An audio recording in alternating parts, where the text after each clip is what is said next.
Já estamos de volta e agora vamos falar de um assunto também muito importante e que também é polêmico. Vamos falar sobre dependência química. De que forma nós podemos ajudar um parente, um amigo, um conhecido que é dependente químico? Convidei aqui Sandra Assis Maia para falar desse assunto polêmico, que aliás nós já estamos aqui já treinados a assuntos polêmicos, né, Sandra? Que quando esse tema polêmico, às vezes eu acho até que passou a ser uma muleta para aqueles temas que nós não queremos falar sobre, ou não queremos entrar demais num determinado assunto. Para você não ter alguma coisa semelhante, não? Tudo bem, né? Tudo bem. Então, tem assuntos que eles são mais difíceis, né? Porque por mais que a gente possa falar aqui sobre o assunto, só quem vive na pele realmente sabe o que é, né? Então é falar de algo, talvez nós falarmos aqui na visão mais dentro da área da psicanálise, na questão da área religiosa, né? Então, assim, mais como pessoas mesmo também, né? Como seres humanos que percebem, que acompanham algumas pessoas nessa situação. Nós precisamos primeiro nominar e diferenciar algumas situações. A dependência química não é somente de drogas, né? Que a pessoa é dependente de química. O cigarro, a questão da bebida, também e gera uma dependência química a respeito dessas pessoas. A primeira coisa a maioria das pessoas que estão de fora, né, é o que? Condenar aquele dependente químico. Ele é culpado por estar passando por aquilo. Ele poderia não ter optado por entrar naquela situação. Ele pode sair a hora que ele quer. E aí vão outros adjetivos que prefiro não mencionar aqui na televisão, né? Culpar o outro é muito mais fácil, né, do que nós procurarmos entender essa necessidade do outro. Como que funciona isso, Sandra? Então, a questão da pessoa só julgar, cobrar, pressão não vai resolver, né? A questão, eu vejo muito, até de uma pessoa pedindo ajuda, na verdade a pessoa me falou sobre a obesidade dela como se fosse uma dependência química. O desespero, a forma que ela estava agindo em relação a não conseguir fazer a dieta, eu não vi diferença de uma pessoa que tem uma dependência química, que quer parar de fumar, que quer... Seria uma compulsão alimentar. Seria algo assim tão forte na vida da pessoa. Ela falou assim, da forma que a pessoa colocou, ela falou, olha, o meu prazer é comer.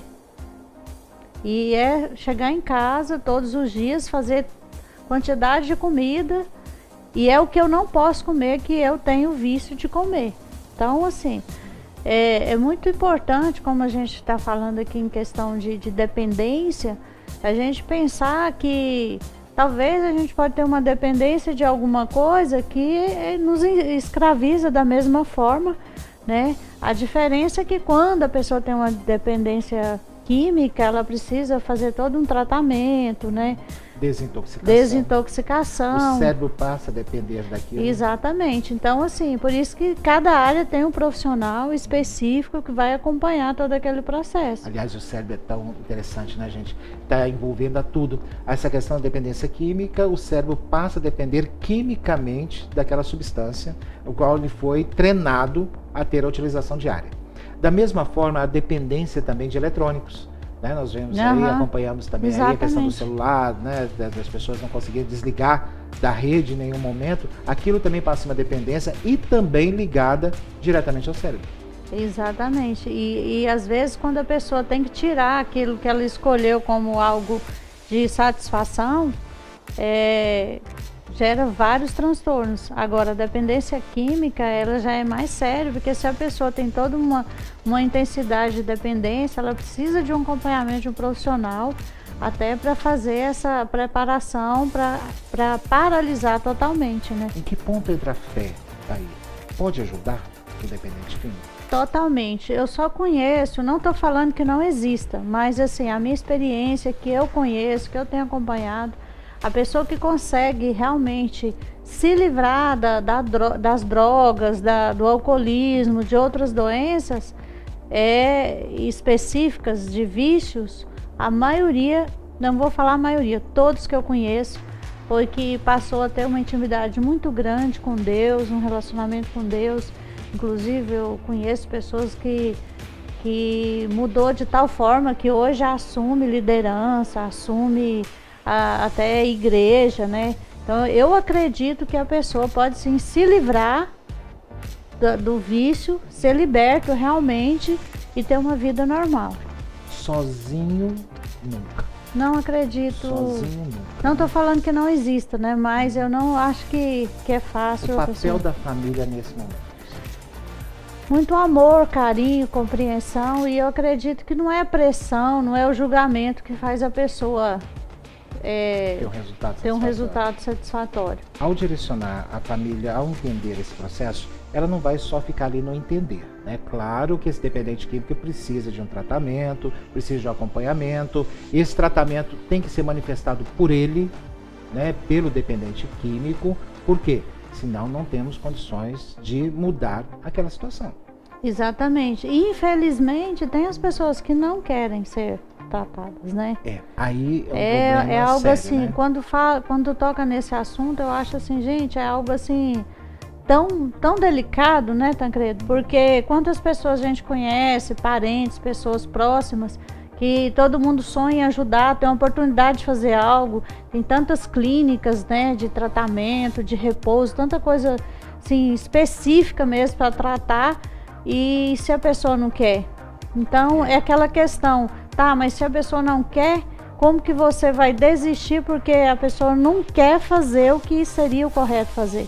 Eu lembro que quando meu pai teve AVC em 2016, e ele ficou 7 meses na minha casa. E nesses 7 meses eu consegui acompanhar para que ele não fumasse. Então foi proibido, realmente, ele não poderia fumar. Então assim, eu comprei as pastilhas, toda aquela medicação, porque como ia tirar de uma vez, né? Fez todo um acompanhamento. E eu lembro que depois que ele já ficou melhor, que ele já podia ficar na casa dele, a cuidadora deixou ele fumar.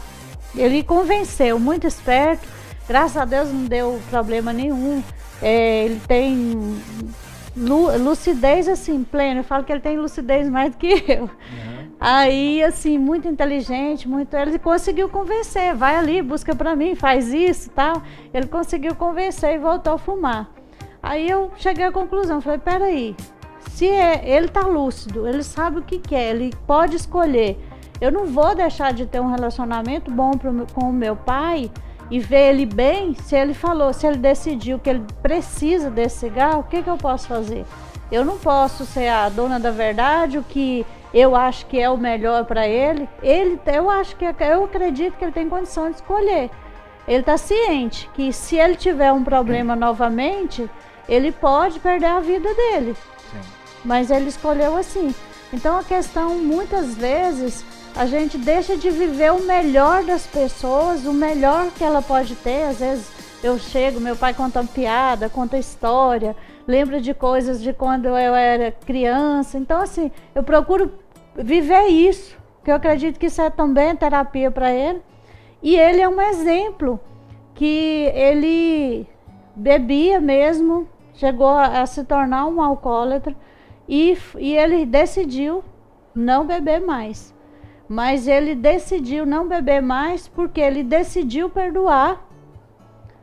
E naquele momento ali que eu pedi perdão para ele por ter cobrado muito dele, por ter exigido muito dele a mudança que ele nunca conseguia fazer, e um dia eu cheguei e falei assim, pai, eu vim aqui hoje não para cobrar do senhor, eu vim aqui hoje para falar que eu amo meu pai, independente do que ele escolheu para a vida dele.